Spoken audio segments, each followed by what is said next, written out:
Neste vídeo, o processo de escolha de Matias, apóstolo que substituiu Judas Iscariotes no apostolado. Este texto foi escrito pelo pastor Miguel Vaz e publicado no jornal Mensageiro da Paz em setembro de 1986. Seja bem-vindo ao Diário Pentecostal Historiando, análise histórica e crítica sobre o movimento pentecostal brasileiro. Se inscreva no canal e siga nossas redes sociais. O povo que não conhece a sua história está condenado a repeti-la. Bom, pessoal, como eu já disse em vídeos anteriores, a primeira tentativa de sucessão familiar ocorreu nas Assembleias de Deus Fortaleza, Ceará, no início dos anos 60 e teve como figura central o pastor Luiz Bezerra da Costa, irmão do pastor José Wellington Bezerra da Costa, pastor-presidente das Assembleias de Deus Ministério do Belém atualmente. Foi uma tentativa frustrada, pois os irmãos da época resistiram a essa prática não correspondente ao modo operante assembleiano da época e nem ao modo como que a escolha do novo apóstolo que substituiu Judas Iscariotes ocorreu. Passados quase 20 anos, na década de 80, conseguiram implantar esta prática de sucessão familiar no pastorado. Nada é publicado por acaso, que dirá na publicação de um jornal que era impresso apenas uma vez por mês. Se decidiram levar este tipo de assunto à tona, é que provavelmente estavam percebendo movimentos, articulações para a sucessão familiar no pastorado assembleiano. Da década de 80 para cá, parece que virou regra nos grandes ministérios assembleianos a sucessão familiar pastoral.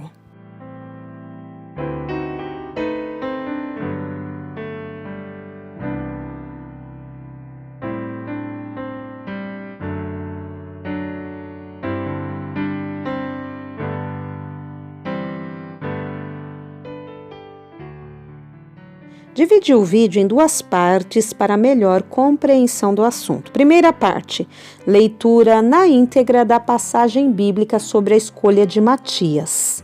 E segunda parte, a publicação do jornal Mensageiro da Paz, fazendo um comentário sobre essa substituição. Atos 1, versículos do 15 ao 26. Num dia em que mais ou menos 120 pessoas estavam presentes, Pedro se levantou dizendo o seguinte: Irmãos, era necessário que se cumprissem as escrituras a respeito de Judas, que traiu Jesus, guiando a multidão ao encontro dele, pois isto foi profetizado há muito tempo pelo Espírito Santo, falando por meio do rei Davi.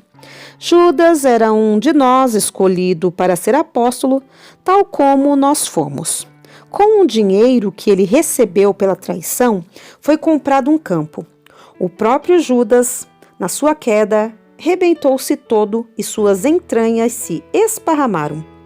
Noticiada a morte dele, espalhou-se rapidamente no meio do povo de Jerusalém e puseram no lugar o nome de O Campo de Sangue.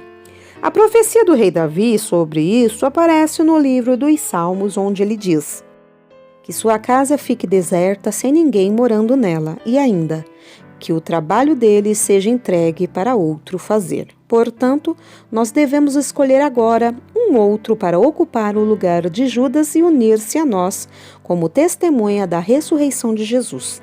Escolhamos alguém que tem estado constantemente conosco desde o nosso primeiro encontro com o Senhor, desde o tempo em que foi batizado por João até o dia em que foi levado de nós para o céu.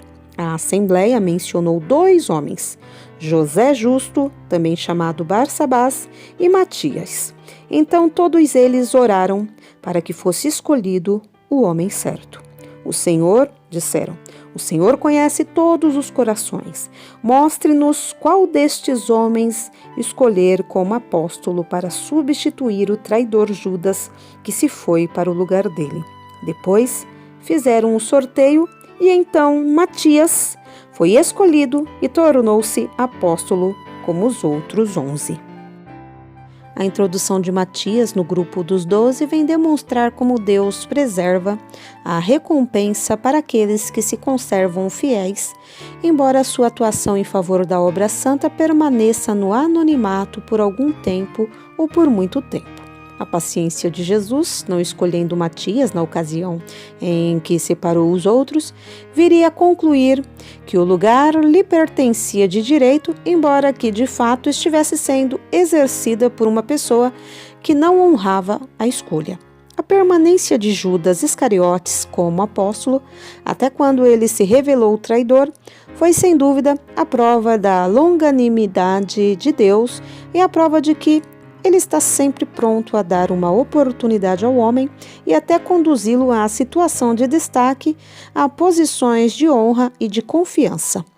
Mais de uma vez, entretanto, Judas foi apanhado como desonesto, desleal e imprudente para com a função que lhe fora confiada. Nem por isso deixou de receber as mesmas missões e de participar das atividades apostolares, de receber os dons distribuídos àqueles que saíram para pregar o evangelho, curar os enfermos e libertar os cativos do diabo. Além disso, Judas foi o encarregado das finanças. O dinheiro que era usado pelos apóstolos para as despesas estava sob a sua responsabilidade. Infelizmente, ele não entendeu, como tantos outros, a verdadeira vocação a que fora admitido e acabou, no dizer de Pedro, despedaçando-se pelo meio. Em seu lugar foi escolhido Matias. Alguém já escreveu que essa escolha não contribuiu muito para acrescentar alguma notoriedade ao grupo, porque Matias permaneceu incógnito como fora até aquele momento. Porém, deve-se notar que não é o que a Bíblia afirma se vamos atentar para os ensinos subjetivos que se encerram nas palavras de Pedro. Foi uma escolha necessária.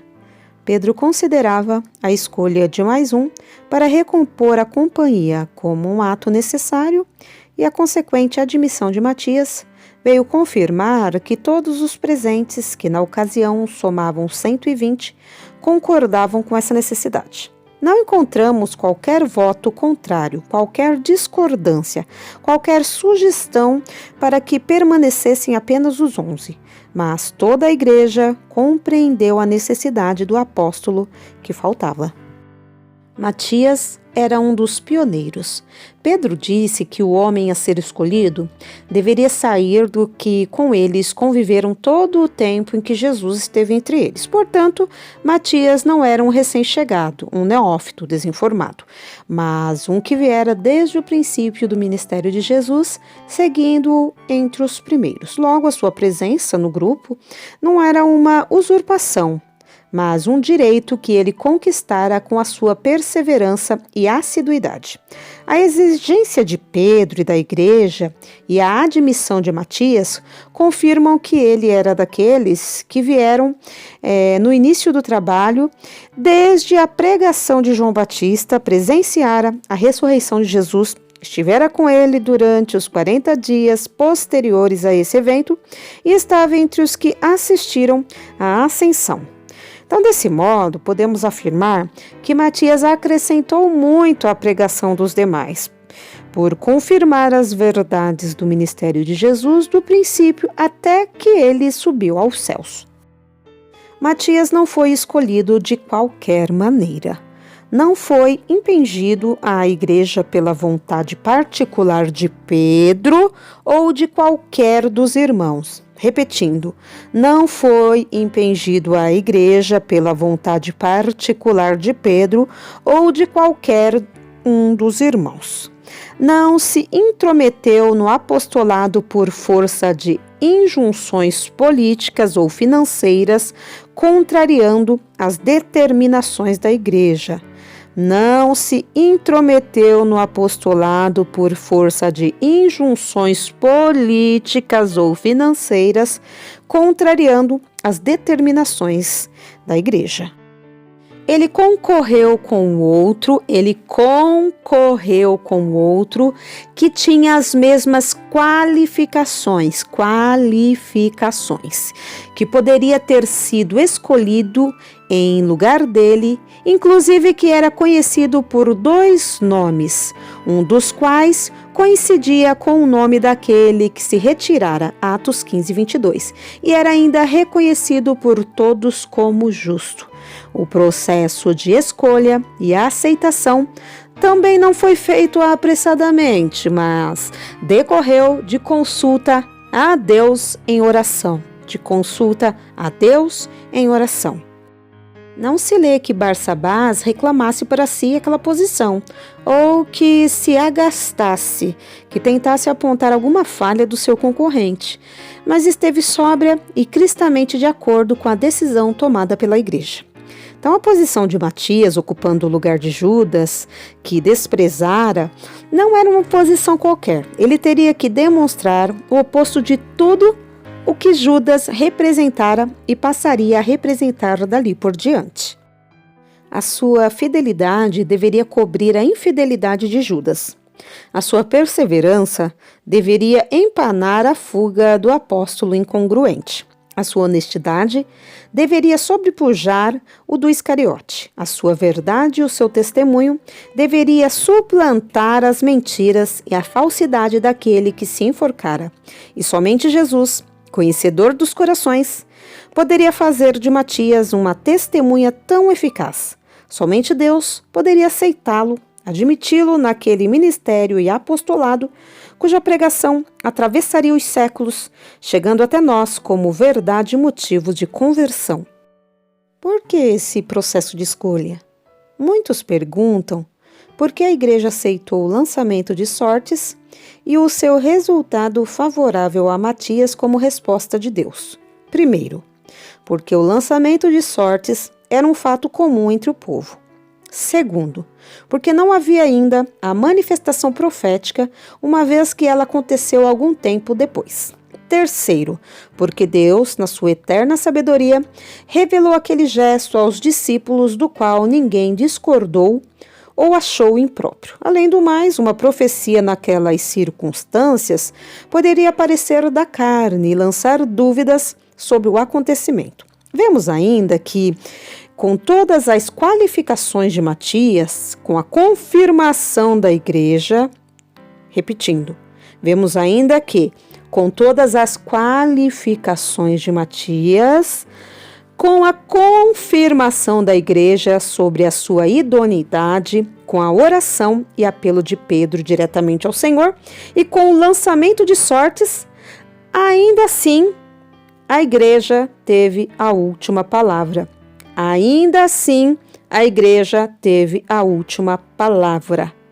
Matias não foi aceito antes que a igreja desse o seu assentimento final. Vamos repetir. Matias não foi aceito antes que a igreja desse o seu assentimento final.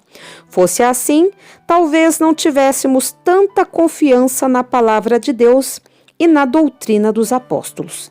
E nem eles mesmos teriam a coragem de transmitir as verdades sagradas, sabendo-as apoiadas no testemunho de alguém que tivesse sido aceito ao ministério por meio de sofismas e a revelia da congregação. Sua escolha foi, portanto, uma inspiração de Deus e o seu testemunho, mais uma prova de que Cristo ressuscitou e foi feito às primícias dos que dormem.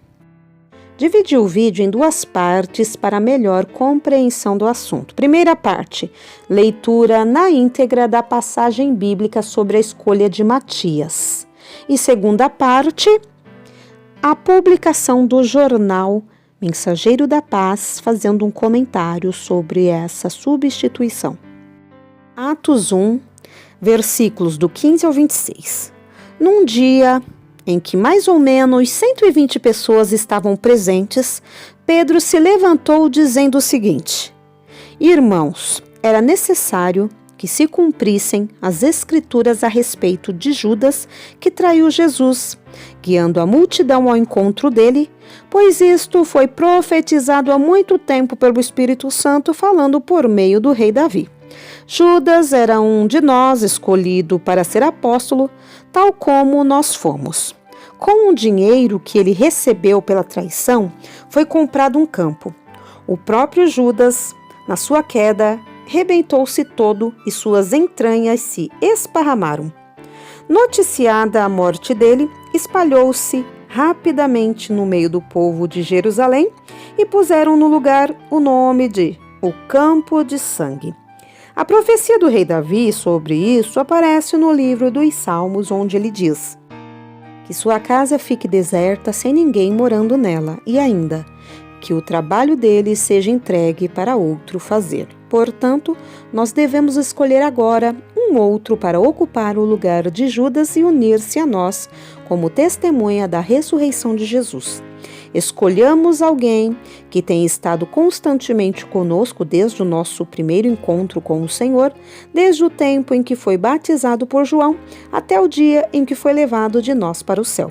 A Assembleia mencionou 2 homens, José Justo, também chamado Barsabás, e Matias. Então todos eles oraram para que fosse escolhido o homem certo. O Senhor, disseram, o Senhor conhece todos os corações. Mostre-nos qual destes homens escolher como apóstolo para substituir o traidor Judas, que se foi para o lugar dele. Depois fizeram um sorteio e então Matias foi escolhido e tornou-se apóstolo como os outros 11.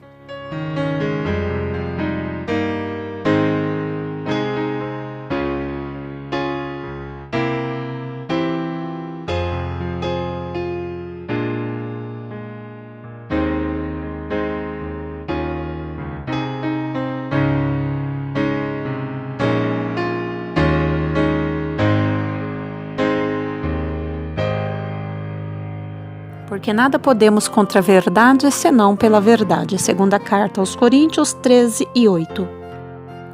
Se você gostou do conteúdo deste vídeo, se inscreva no canal, deixe o seu joinha, compartilhe e ative o sininho para receber do YouTube as notificações dos novos vídeos.